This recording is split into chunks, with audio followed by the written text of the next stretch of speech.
Right, hello everybody, welcome back to the Golden Sky. Today it is Tuesday, the 23rd of September 2025. I'm Tom. As always, if you're here on YouTube, thank you very, very much for joining me today. It is the match ratings, it is the player ratings for Liverpool's 2-1 win over Southampton in the Carabao Cup. So if you are new around here, please do drop a like on the video, subscribe to the channel as well, comment away, let me know if you agree or disagree with any of the ratings that are coming up in today's video. And if you're listening on the podcast as well, thank you very, very much for doing so. 5-star ratings and reviews, we love that as well. So, match ratings today, but before we get into that, what have I been up to? Well, I did my exam today and I'm pleased to tell you all that I passed it, so happy days, but more importantly, I had to venture into the city of Manchester to do so. Never advisable. Never advisable a place to go. But that's where I had to go today. Saw some mad things. Was walking around for approximately 15 minutes from the train station to my exam and back. And just in those walks, I saw one fella just outside the giant Selfridges, created himself like a whole platform, had some music going, and was just moonwalking for everybody to see. Love to see it there from that guy. Like moonwalking loads as well, all over the gaff, moonwalking. Pretty good moonwalk too. I was on the way to my exam, so a bit nervy, couldn't really pay attention to him. I was hoping he was there on the way back, and he wasn't. But he must have finished moonwalking, or maybe he'd moonwalked somewhere else. But he was going for it, he had some tunes on. And then as I got a bit closer towards my exam building, I noticed that there was another fella playing music, but this guy wasn't moonwalking. He was just holding a ginormous speaker, like on his shoulder, sort of, like a big speaker, just blaring out some tunes, walking down the street, just fist bumping people. So he's coming past me and I'm thinking, this guy's going to fist bump me here. I think I need to be ready. Okay, so I'm thinking, I'm watching him. I'm not looking, but I'm watching him. You know what I mean, guys? I'm engaged. I'm looking, I'm thinking, right, I'm ready to fist bump him if he offers me a fist bump. Sure enough, he walks past, nearly blew my ears off, offers me the fist bump. He had gloves on, fist bump him, crack on my exam. So that's good prep for an exam. If you see anybody blaring out some tunes, offering out fist bumps, you take it. So that was my experience today in Manchester. Got myself a breakfast triple for my meal deal. If you've ever had one of them, the boss. But I was absolutely stuffed after it. So that's the downside. But I had a breakfast triple. So it's been a good day for me over here. And Liverpool just topped it off with a win in the Carabao Cup. But now it's time to get to business. It's time to get to the match ratings. And I want to show you what I've been working on, guys. Because I've been putting in a shift since I came home today. And I've managed to finalise a little surprise for you for the ratings. Hopefully this improves the quality of the video. Let me reveal. Oh, wrong thing. Apologies. Wrong one. That's just Divock Origi being an absolute legend. Wrong one. Just a little joke there for you all. If you're on the podcast, I just accidentally on purpose put a photo up of Divock Origi with this Champions League medal. Just a little joke for everybody. Hopefully that gave you all a laugh on a Tuesday night. What I've actually made is a ratings graphic. Hey, what do we think? It's over here. What do we think? Thoughts and feelings? Genuinely honest criticism. I drew it up. It took flipping ages. My graphic design skills aren't amazing. What do we think? Hopefully this makes things a little clearer to see what I'm talking about, who I'm talking about, and what I'll rate them. I've got the subs in the golden colour for the Golden Sky, and the main in the red for Liverpool, of course. And then if I just pop this in here as well, by the power of editing, we have question marks now. And what we'll do is we'll go in and we will edit the question marks to be the rating. Isn't that exciting, everybody? So hopefully this makes the experience even better of match ratings. Right, we've waffled on enough here, talking nonsense. Let's talk football. Let's talk match ratings. Let's talk Mamardashvili, who was in the net for Liverpool today for the first time in a competitive game. And I thought he did pretty good. Southampton, I mean, like, they posed us some issues, didn't they, really? I mean, especially first half, they were counter-attacking pretty well. I think in the first half, you could see it was a team of 11 changes, basically 11 players for Liverpool who haven't played very much. We were just struggling to really like get forward and get into the groove of the game, and there wasn't much space, and they were counter-attacking well. They were set up pretty well. So I think they did a good job, and he was a little bit busy, Mamardashvili. Nothing like outlandish, didn't make any saves that you were like, oh my god, how did he save that? But a few saves that were like, you know, they caught your eye when you're watching a new goalkeeper. And the most important thing about Mamardashvili is that he can save the ball. We talked about this with Donnarumma in the last video. People seem to overlook goalkeepers who can actually just make saves now if they don't think that they're elite with their feet. Now, Mamardashvili is not elite with his feet at all. You saw that in the second half when he gave a ball straight to Southampton. He can kick it far, but his actual passing isn't the best. We saw that, but his saving, his reflexes are very good. So he does everything he needs to. I thought he was nice and commanding of his area when crosses came in. He was coming to claim them. He had one where it came in along the ground, and he sort of dove out and pushed it out of the danger area. I thought that was good as well. So promising signs from Mamardashvili. He's also got a really cool name. Whether you call him Mamardashvili or Mama or Gio or whatever you want to call him, it's just a cool name. It's fun to have a Georgian in the team. I wish we had Kvaratskhelia as well, but I'll take Mamardashvili for now. Yeah, promising. I mean, he's going to be Liverpool's #1 in a few years. That's going to happen unless he has like an Onana level stinker of a few years. Hopefully that doesn't happen. It doesn't look like it will. Nothing he can do about the goal as well. He actually almost saved it. He actually got a fingertip to it from point blank range. It would have been an unbelievable save if he did. But I don't have any blame for him. So I'm going to be kind and I'm going to give him a 7. Look at that. We can see it now live in the flesh. A 7. And when I look over here, I'm looking at the screen where my ratings are, if any of you wonder why I'm always looking over here. 7 for Mamardashvili. And we'll take that all day. We'll take that all day. Okay, Frimpong next up then. Now, if any of you remember when we signed Frimpong, I did a little video on our signings. It was way back when the channel first started well, I'll say well back. It would have been July, I think, made the video. And we looked at Frimpong's stats, and one of his stats was he was in the first percentile for passes completed of all I think it was fullbacks. And you see why tonight. This guy does not pass the ball, or he didn't at Leverkusen. That was not his job, and I think we saw that today. This guy couldn't pass the ball 5 yards. How many times did he just keep kicking it to Southampton players? I mean, it was unbelievable how often he just kept on doing it. First half especially, I didn't think he was very good. I thought he was having what you might call a stinker.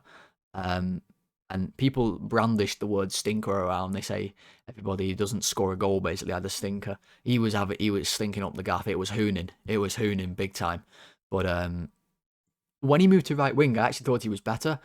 He did pretty good going forward. He had some moments where he just almost bursts through the defence using his pace to get, chances for Liverpool.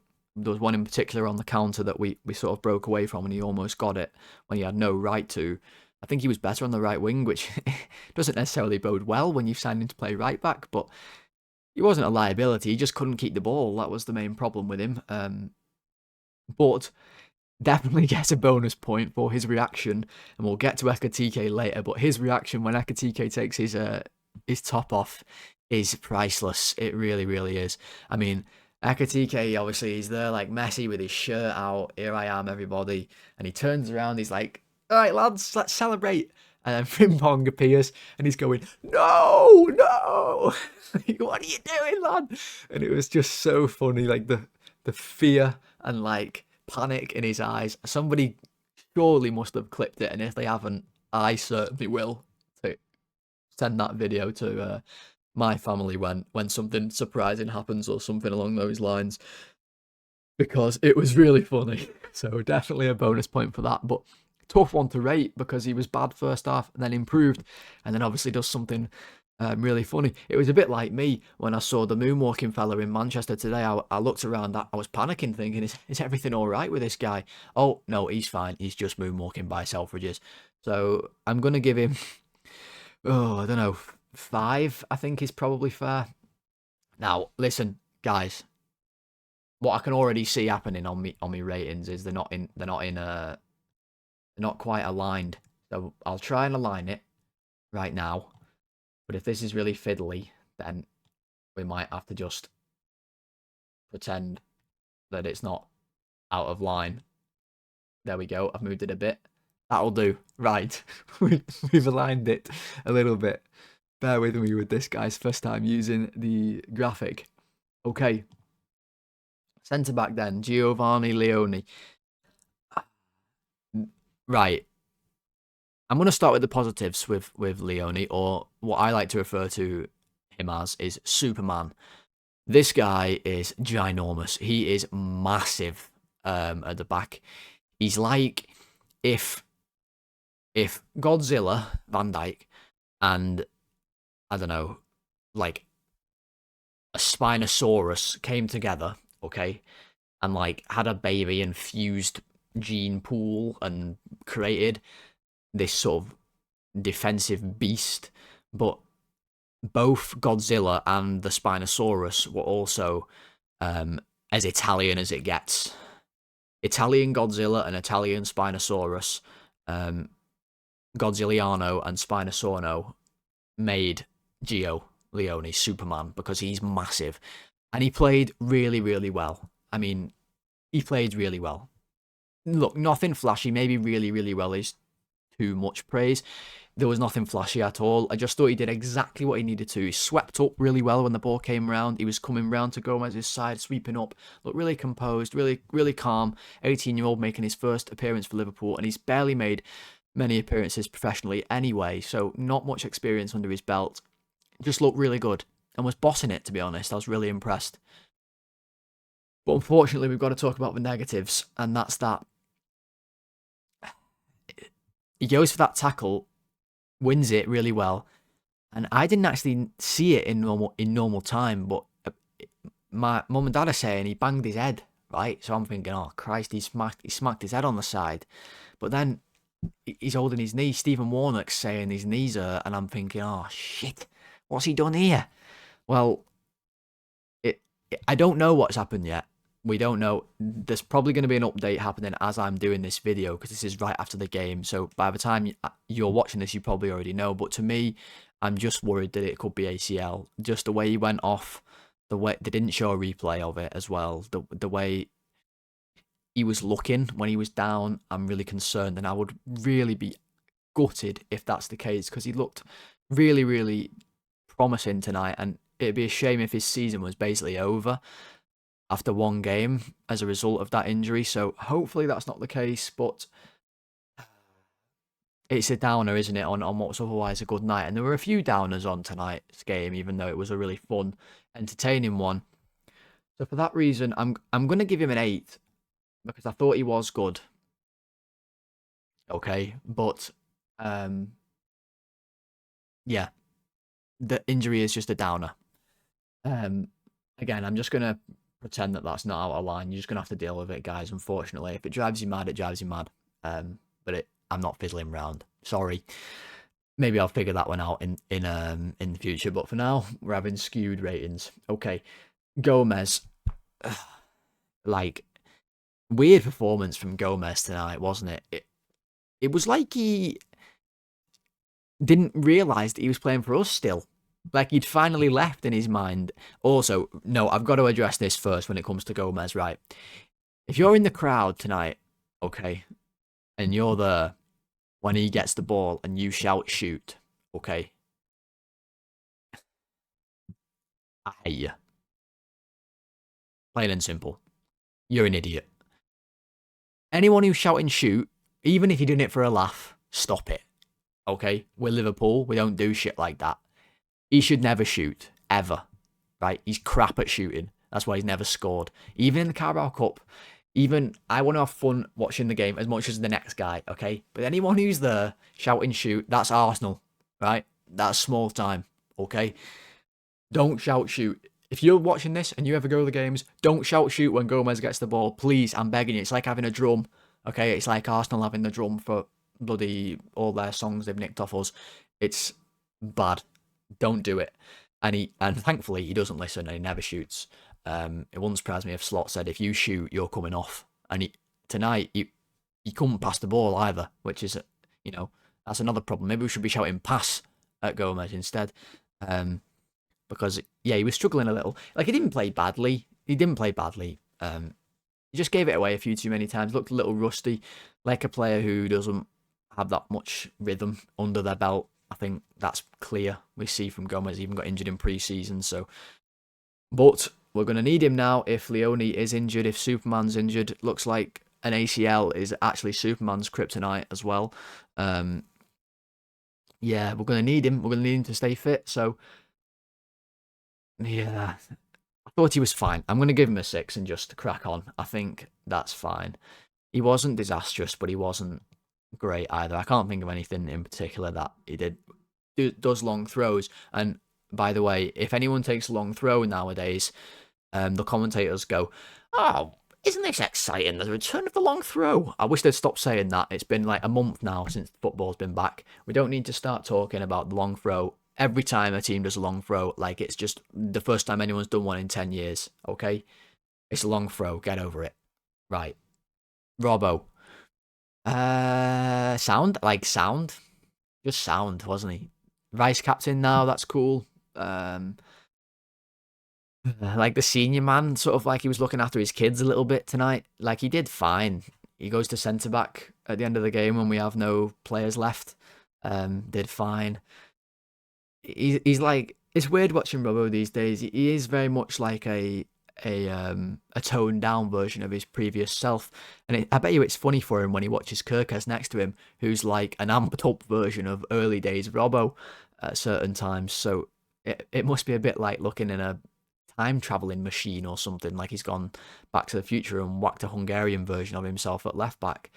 But he played pretty good. There was nothing, again, we didn't have to do that much defending, despite the fact Southampton had a lot of counter-attacks. I thought he kept the ball well. He was trying to get Rio involved, but he doesn't really overlap anymore when he plays left-back for us. Whether that's a tactic or whether he just doesn't have the legs all the time, I think it's a bit of both.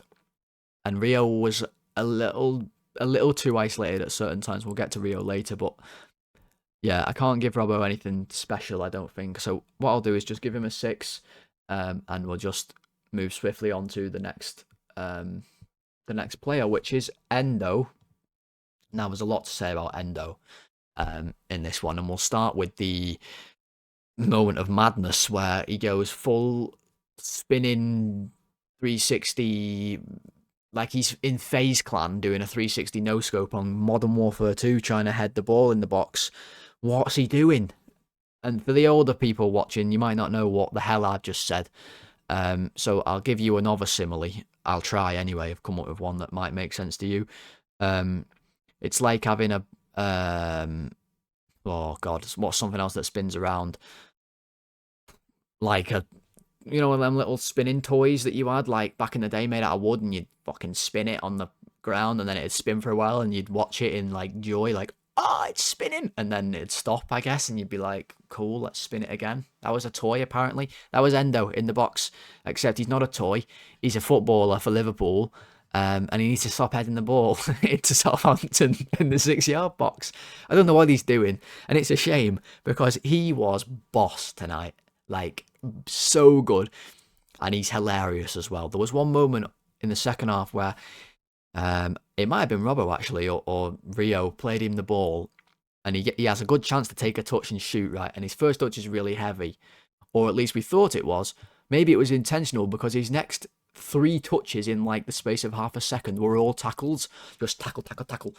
He loves tackling, this guy, so much. He's amazing at when he gets the ball and he like takes his first touch, he just shields the fella who's near him, just like this. Anyone who comes near, they just get shielded. Endo arse right in the face. This is the end of the road, pun intended, for the people trying to close him down. But that's just what he's like. He's solid every game he plays, and he pretty much never makes mistakes. I would say he never makes mistakes if he didn't make the one that he made tonight. He's a hilarious footballer, he truly is. He wins every header. If you've never noticed how good Endo is in the air, he's unbelievable in the air. He wins every single header he goes for. Even the one where he's doing no look, 360, cowabunga backflips in the box to head the ball straight to Southampton to score a goal, which is how they got their goal. Let's call it like it is. It was really bad. It was a bad mistake, and we're lucky that it happened in a game that, first of all, didn't matter all that much, and second of all, we managed to win anyway. But if that's, you know, he's come on to see the game out against Palace on the weekend and does something like that, then we're looking at this a different story. But it wasn't, you know, we're not making up scenarios here. We're talking about what actually happened, and I thought he played really well. I thought he was top in the middle. If you exclude that mistake, he was really good, and he's probably getting a 9. But with the mistake, you've got to take it into account. He's gonna get an 8 from me. Also, he's just sound, isn't he? Like, he just is. He's just the type of guy that I just love to meet him, right, and just hang around with him for a while. Like, I wonder what he'd have thought of that guy who walked past me today with the music. Would Endo fist bump that guy? I reckon he would. Or maybe he'd have just chomped his hand off with his mouth guard, just ate that fella's hand, and then after it, got his speaker and just ate that as well, tackled it all into the road, and cracked on with his day. That's just Endo, innit? He's just a legend. Right, Curtis Jones. I always struggle with Jones. Like, I always struggle with stuff to say about him because he just basically plays the same game every time he plays for me, unless he plays well, and at which point there's more to say. But he rarely plays bad. He didn't play bad tonight, but he just does everything so simply well, which is what you want, really. I guess, in a way. But yeah, he's just come back from injury. Has only had a small knock, so I think that's why he got subbed when he did. You know, he helped us on the ball. I think the midfield tonight, I mean, Endo played really well, but especially first half, it was a little bit too sort of one-dimensional. And what I mean by that is everyone wanted to sort of come towards the ball and get on it. No one could really be dynamic with it and dribble and play forward and pick the ball up in tight areas. Everyone wants time on the ball. And that's Jones's game, and he's really, really good at that. He didn't really give it away much, except for maybe one time I can think of when he tried a bit of an ambitious ball and it didn't come off. That's just what he does. He's like I think I described him the other day. He's your all-around player who's good, especially good at two things, and that's keeping the ball and I might have said counter-pressing or something along those lines. That's basically what we saw again tonight, minus the counter-pressing, really. He just keeps the ball ticking along, moving well. So it's a 6, a typical Jones 6. Might rename the 6 to the Jones score. But he's never worse. You'll notice he never plays worse than a 6, really, when he comes on. So there's that. Oh, I should mention, this has just randomly come up in my brain, so I should mention it now that we're on Jones and Nyoni, because they didn't basically naff all else. We'll just start talking about Nyoni, and I'll put this in his rating. So Southampton have that mad chance where they go through, don't they? What even happened? Did someone give the ball away? But they go through in the first half, and Armstrong dinks it off the bar, and then that other fella comes flying in and somehow heads it wide. Superman came across with his cape on, like doing this one. What's the? Can I get it on camera? Superman style, and then blurred across the goal, put him off, and he heads it wide. It was unbelievable how they missed that. I don't know how. I don't know why that's just come into my head, but that was really good from Leoni to Superman his way into the net to stop, or at least distract the fella from heading it in the net. I don't know how he missed. And Nyoni was there as well on the pitch at a certain point, I think, tonight. I think he was there. He was pretty quiet, wasn't he?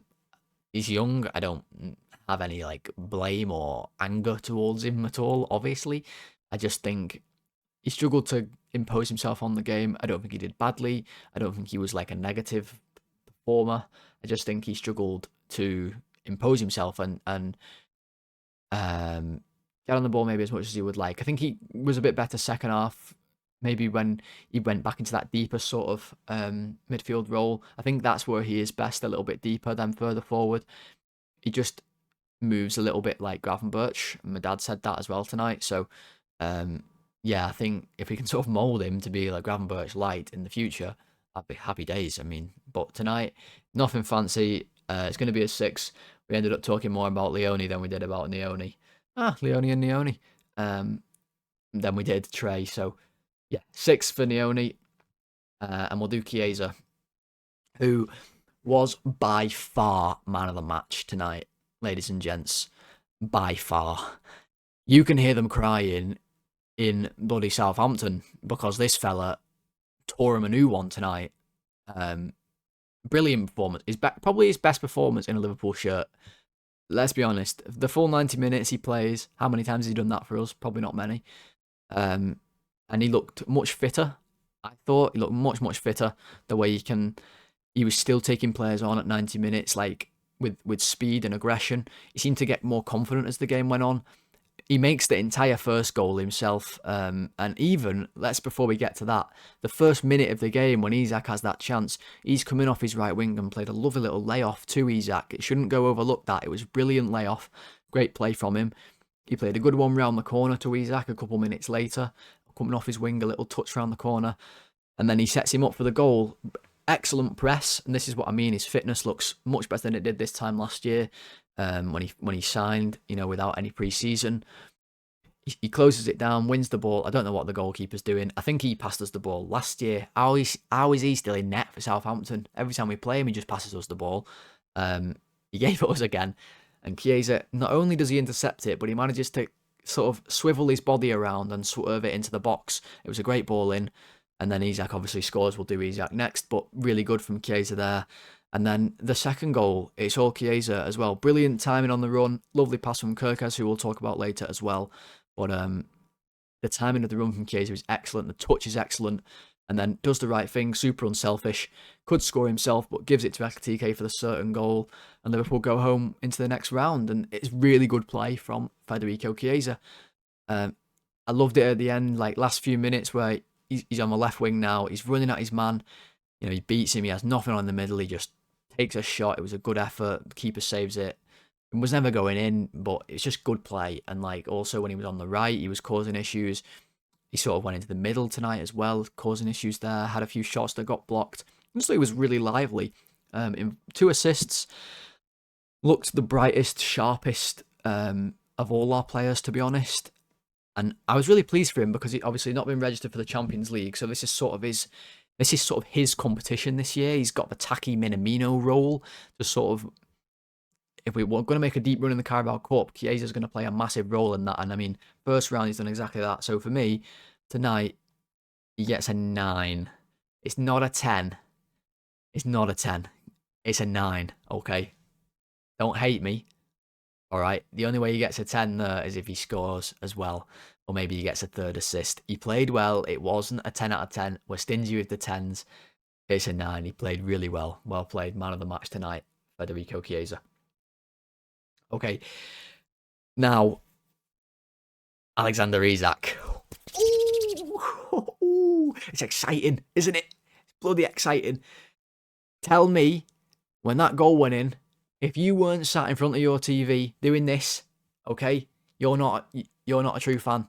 You have got a lot to learn. If you're not giving it this big one, giving it some beans, yeah, you've got to learn it. You've got to be doing it. Next time he scores, you've got to hit him with the thumb.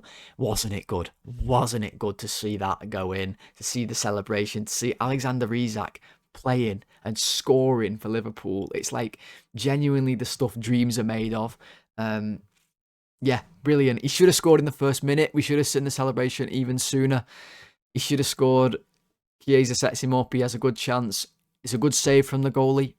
Maybe it came a little bit too early in the game for him. That's a classic football saying, but maybe it did. He's not sharp yet fully. Maybe he scores that if he'd already started 5 games in a row. Who knows? He should score anyway. But he makes up for it with the second. He barely touched the ball other than that, except one moment on the left wing, which is really good, where he just flies by their defender and beats another one and sort of plays a cross into the box. He was really quiet in the game other than those moments. But when the moment came, Chiesa gives him the ball. Listen, it's a bit of a tap-in. It is. I'm not going to lose my head over it. But it's a decent finish. Okay, he just curls it inside the post, and I loved Nunez, right, for a while until I didn't love him anymore and I was sick and tired of him. But I don't think I'm being harsh in saying that he misses that, because I think he might miss it. I think he might scuff it. He might scuff it off his own leg. he might hit it over. The way Isak was just able to caress it into the corner and then wheel off, see you later, Southampton, and then hit him with the my thing's in the way, my graphics in the way. Hold on, where are we? The two-finger guns. It was beautiful. It was just lovely. If any of you are on the podcast, I've been doing Isak celebrations for half an hour. This is the stuff that you miss on YouTube. If you're watching on YouTube, click subscribe for more content like this. Yeah, I just thought it was really fun watching him score a goal. He comes off at half time. That meant he was starting against Palace for me instantly. As soon as he comes off at half time, I thought, well, you're starting against Palace. And then Hugo Ekitike does what Hugo Ekitike does. And now he's definitely going to start at Palace and probably play about 70, 75 minutes. Not a bad thing, is it? Everyone's heads have fallen off that Ekitike got a red card. Obviously, it's not great. It's a shame. We're not going to have him. But it's not the worst thing that we have to play Alexander Isak, is it? It could be worse, guys, you know? Just settle down. So Isak PJ's in the pipeline coming right up. For now, it's a 7 for Isak. Scores the goal, did well, but nothing crazy. It's a 7. Okay, left wing Rio and Ngumoha. Tough one to judge tonight. I think. Look, he shows a lot of promise. Like, he's very, very, very tricky, and he likes to run. And tonight, what I liked about his game was he wasn't afraid to go down the line and run at his man that way. I like to see that. He's already got that mix-up in his game of not just being one-dimensional and coming inside all the time, because teams will clock that. And it's mental how teams already have so much focus to him. Every time he had the ball, he had 2 players on him very quickly, not letting him be able to come inside or go one-on-one. And it's important to know for us as fans when we watch him, every time he gets the ball, he's not going to run at his man every time, and nor should he, okay? And also, he's not going to be able to beat his man every time when he does. And even if he does run at his man, unless he's got a lot of space to do so, to sort of do the trick and get past him, and that might come in games where we're playing against better opposition who aren't sat back so much, he's not going to be able to just rinse players like he does in the youth team all the time. You know, I think tonight he showed great maturity in his game. In the amount of times he knew that he had players drawn to him. It was a bit like Grealish, where he had players drawn to him and he just popped it off to the edge of the box. But he did a really good job. Some of his feet, like his dribbling skills, is just unbelievable, really. The quick feet, it showed a few times tonight, little quick ones between his 2 feet, winning fouls. Really, really good. Nice and mature, like I said. The performance tonight from him, nothing too crazy, no shots, no near assists, anything like that.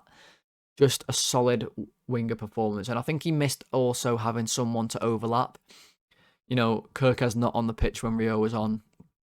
Bobo not really offering that. I think if he has that overlap, it makes it really hard for a defender to defend against him, even if they go 2v1, because then they have to deal with the overlapper. There's a bit of miscommunication. Maybe you can take advantage. But I loved his performance, even if there was nothing crazy. Just to watch him for another 70, 75 minutes was great fun. It's a 6, but I think a 6 is more than fine for if that's the level of performance that we're just okay with Rio playing, where he just looks like a solid Liverpool player at 17 years old, then he's going to be a good player for us. I think we all know that. Right, one of the most exciting... well, I don't know if exciting is the right word, one of the most controversial ratings we'll probably do all year. Hugo Ekitike, the first man off the bench, comes on at half-time.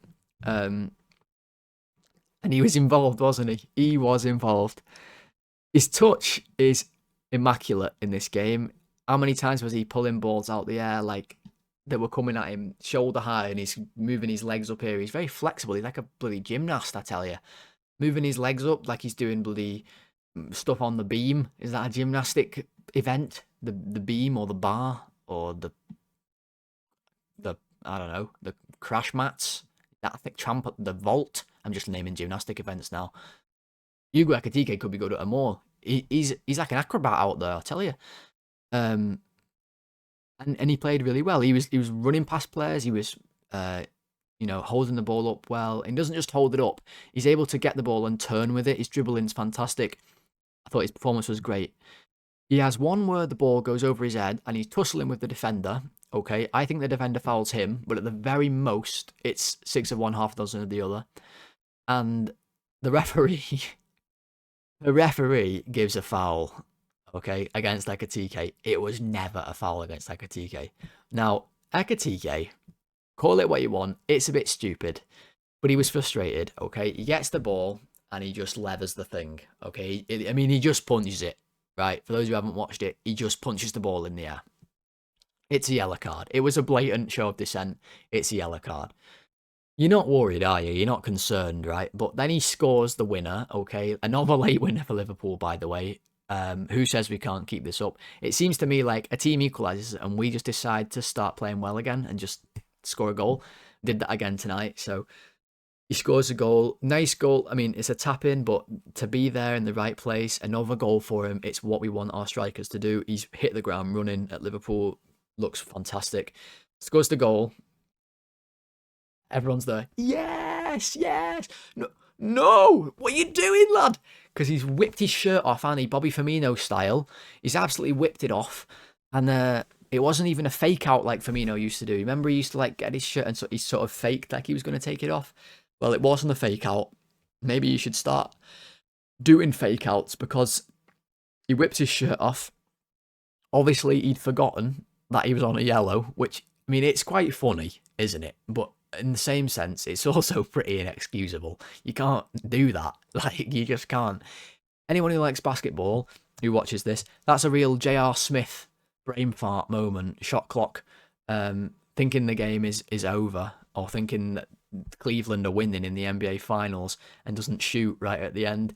That's probably a comparison for maybe one or two people, but for those one or two people who watch, there you go, that was for you. Because that was what Ekitike did. He just forgot the situation. And he walks off the pitch after being red carded with his shirt around his neck. And I've not obviously seen any of Slot's comments after the game, but I bet you they're ruthless. I bet you they are absolutely ruthless.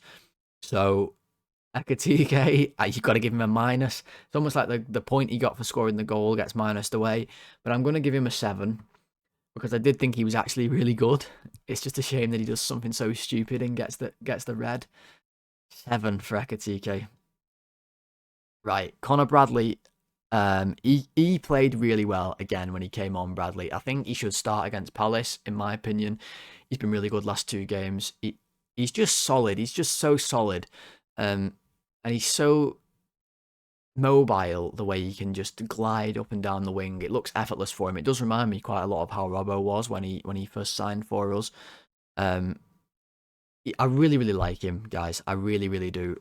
I'm not going to say loads about Bradley tonight because there's not a lot to say already. And already we've gone relatively long for ratings, but I'll just give him a 7. I thought he was good. Same as Ekitike, really, but just does his job.